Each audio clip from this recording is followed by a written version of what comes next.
राधा रानी और तुलसी जी की कथा। एक बार राधा जी सखी से बोली, सखी तुम श्री कृष्ण की प्रसन्नता के लिए किसी देवता की ऐसी पूजा बताओ जो परम सौभाग्यवर्धक हो। तब समस्त सखियों में श्रेष्ठ चंद्रनना ने अपने हृदय में एक क्षण तक कुछ विचार किया। फिर बोली, राधे परम सौभाग्यदायक और श्री कृष्ण की भी प्राप्ति के लिए वरदायक व्रत है तुलसी की सेवा। तुम्हें तुलसी सेवन का ही नियम लेना चाहिए, क्योंकि तुलसी का यदि स्पर्श अथवा ध्यान नाम सा कीर्तन आरोपण सेचन किया जाए तो महान पुण्य प्राप्त होता है। हे राधे, जो प्रतिदिन तुलसी की भक्ति करते हैं वे कोट सहस्त्र युगों तक अपने उस सुकृत्य का उत्तम फल भोगते हैं। मनुष्यों की लगाई हुई तुलसी जब तक शाखा प्रशाखा बीज पुष्प और सुंदर दलों के साथ पृथ्वी पर बढ़ती रहती है, तब तक उनके वंश में जो जो जन्म लेता है वे सभी 2000 कल्पों तक श्री हरि के धाम में निवास करते हैं। जो तुलसी मंजरी सिर पर रखकर प्राण त्याग करता है वह सैकड़ों पापों से मुक्त क्यों न हो, यमराज उनकी ओर देख भी नहीं सकते।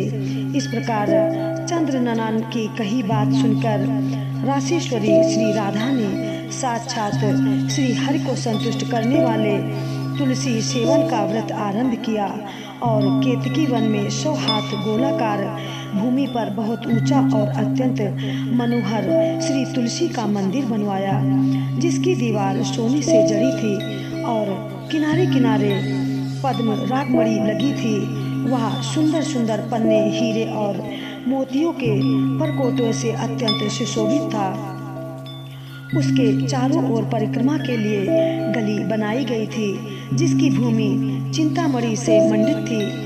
ऐसे तुलसी मंदिर के मध्य भाग में हरे पल्लवों से सुशोभित तुलसी की स्थापना करके श्री राधा ने अभिजीत मुहूर्त में उनकी सेवा प्रारंभ की। श्री राधा जी ने अश्विन शुक्ला पूर्णिमा से लेकर चैत्र पूर्णिमा तक तुलसी सेवन व्रत का अनुष्ठान किया। व्रत आरंभ करते उन्हें प्रतिमाह पृथक पृथक रस से तुलसी को सींचा। कार्तिक में दूध से, मार्गशीर्ष में ईख के रस से, पौष में द्राक्षा रस से, माघ में 12 मासी आम के रस से, फाल्गुन मास में अनेक वस्तुओं से मिश्रित मिश्री के रस से और चैत्र मास में पंचामृत से उनका सेचन किया और वैशाख कृष्ण प्रतिपदा के दिन उद्यापन का उत्सव किया। उन्होंने 2 लाख ब्राह्मणों को 56 भोगों से तृप्त करके वस्त्र और आभूषणों के साथ दक्षिणा दी। मोटे मोटे दिव्य मोतियों का 1 लाख भार और स्वर्ण का 1 कोटि भार श्री गर्गाचार्य को दिया। उस समय आकाश से देवता तुलसी मंदिर पर फूलों की वर्षा करने लगे। उसी समय सुवर्ण सिंहासन पर विराजमान हरप्रिया तुलसी देवी प्रकट हुई।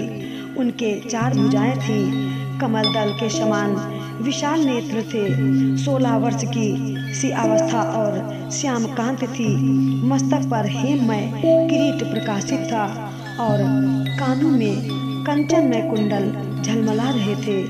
गरुड़ से उतरकर तुलसी देवी ने रंगवल्ली जैसी श्री राधा जी को अपनी भुजाओं के अंक में भर लिया और उनके मुख चंद्र का चुंबन किया।